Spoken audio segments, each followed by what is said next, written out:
So we had a good overview of SAP. We understood the data structure part. Now let us move to modules.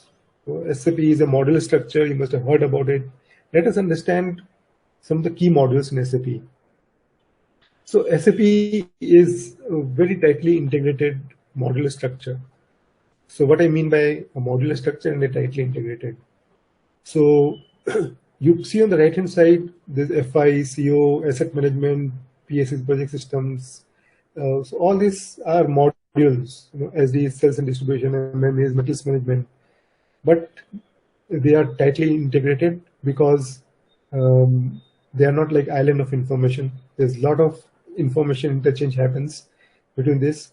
When a transaction happens in MM, for example, you are moving a metal from one plant to another plant. So it is an inter-plant transfer. So immediately it gets reflected in FI. If the cost of one plant is different than the other plant, then a difference has to be booked between the prices of these two material in the two plants. So the price of the metal between these two plants, that gets posted automatically. Of course, it requires effort. Of course, it requires configuration. But the moment a movement is done, it gets posted to FI. So an FI person is looking at a system that is posting data anytime, 24 hours, keeps on posting data into FI. So that way it is modular, it is tightly integrated, and everything finally posts to finance and controlling. So finance and controlling guys are have complete visibility into what is happening in the organization. With actually the finance work which happens in a non-SAP environment, reduces quite a lot in SAP environment depending upon how you implement it. So all transaction across all modules with monetary impact post automatically into finance through automatic account assignment. That's another configuration that we do. Data from SD, MM, PP, plant maintenance, PM, PSS project systems can post to CO, which is controlling, to determine profitability of operations. Okay, so it's an integrated module. Now let us understand this structure better. And when I take you into SAP, I will show all of this to you. So SAP is cleanly divided into these three areas, which are most important to us. There are other areas also. But for us to understand, let us get into these three areas. Accounting, we all know. Logistics is all about, exclude accounting, exclude human resource, and everything is in logistics. Then comes human resource, relating to personal management, time management, and all that. In this presentation, we'll discuss about, very important one, which covers almost like 90%, 95% of the work that we as a finance and controlling guys are involved in. So FI, financial accounting module, controlling module, MM, metals management, SD, sales and distribution, and production planning module. I'm going to talk about this in slightly more detail for all of you to understand it better. So finance and controlling again is divided into sub-modules. So finance will have an accounts payable, account receivable, asset management as sub-ledgers that post to general ledger. And this again, it is based on the reconciliation account concept.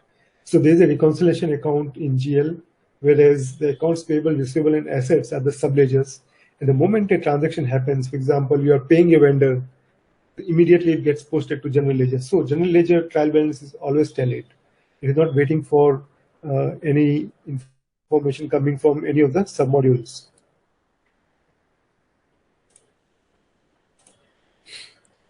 There are some other submodules also: bank accounting, funds management, travels management, but mostly, it is about this few modules, submodules which are very important in FI. General ledger, from where you can draw out your trial balance, profit and loss account, and balance sheet. Accounts payable, where you can account completely for the accounts, your vendor. Receivable, where you can do complete accounting for your debtors, and asset management, where you can do complete accounting for the assets. And the controlling, again, is all about setting up standard and then controlling, and then when the actual data comes in, figuring out the variances, and then trying to find out why those variances have happened and what corrective actions should be taken. That's controlling all about, right? So it starts with having your cost centers and cost element defined, then having product cost, done, standard cost done, then profitability analysis, profit center accounting. Profit center accounting is all about your SBUs accounting.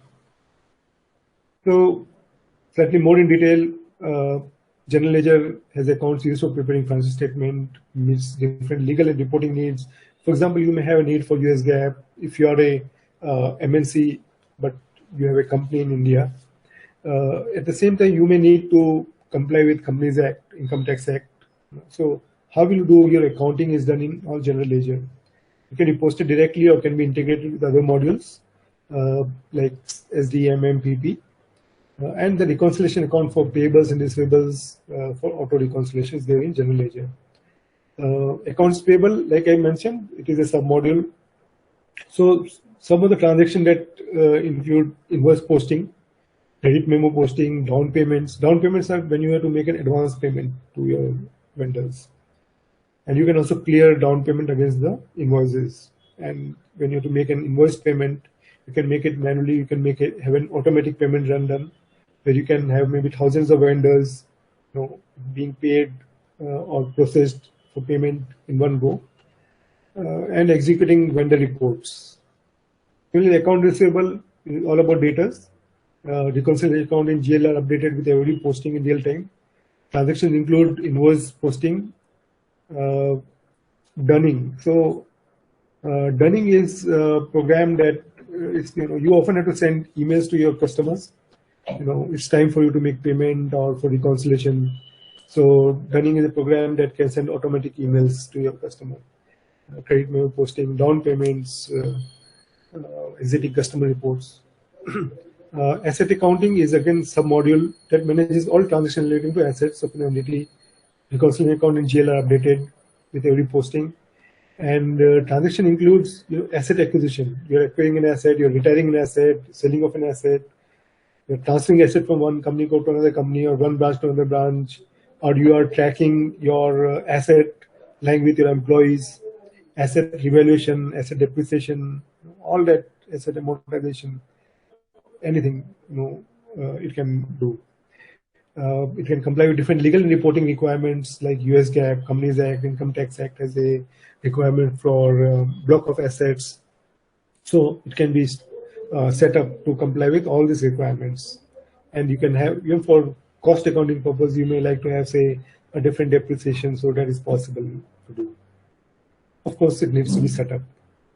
The controlling, like I mentioned, it's meant for management decision making. And that's what cost accountants are meant for, right?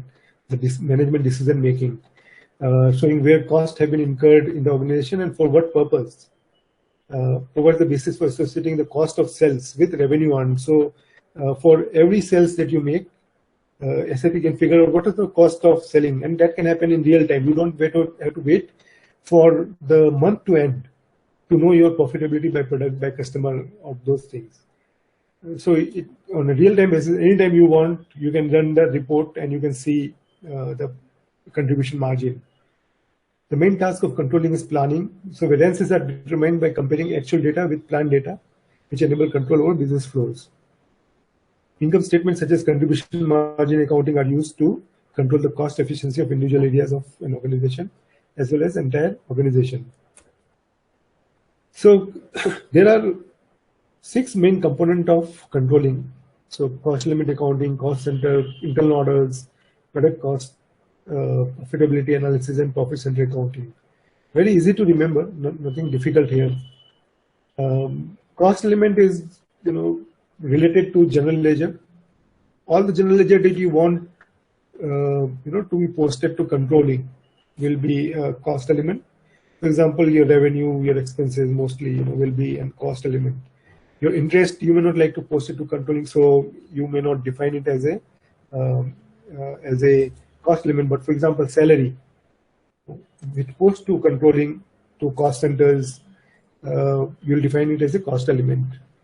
Cost center are like organization units within your organization that controls the cost. So a budget is allocated to them, actual posting happens, and then the owner of that cost center or the responsible person for that cost center will evaluate that and will do take controlling measures if there are variances. What is internal order? Just like cost center collects cost, internal order also collects cost. But cost center has more longevity. Your organization design is not going to change in every 3 months, right? So that way, cost center, maybe production department may have 5 cost centers, so it will remain till that time you have that production department. Internal order is like a project you are going to run for say 3 months, and you want to accumulate all the cost in an object, and then charge that cost to somewhere, to some other object. So what you'll do is you'll create an internal order. Take an example, a small project that you're doing, and which involves people from sales and marketing, production, your admin. So they're all devoting their 25% of the time. So 25% of their cost you would like to charge to this project. Then you're also purchasing some materials, you're incurring some other cost. So the total cost will be accumulated, and at the month end, it will get settled to wherever you want it to be settled, to whichever cost center or other object you want it to be settled. So it goes into that. So that is a little order, and this is how it is different than a cost center. Product cost controlling is all about, figuring out your standard cost. There are also aspect of actual cost now in ECC and S/4HANA, so you can do that. So basically, calculate the cost that occur during manufacture of product, provision of a service, and then it gives you the evaluated material at the end, depending upon how you set up. Profitability analysis is preparing an income statement.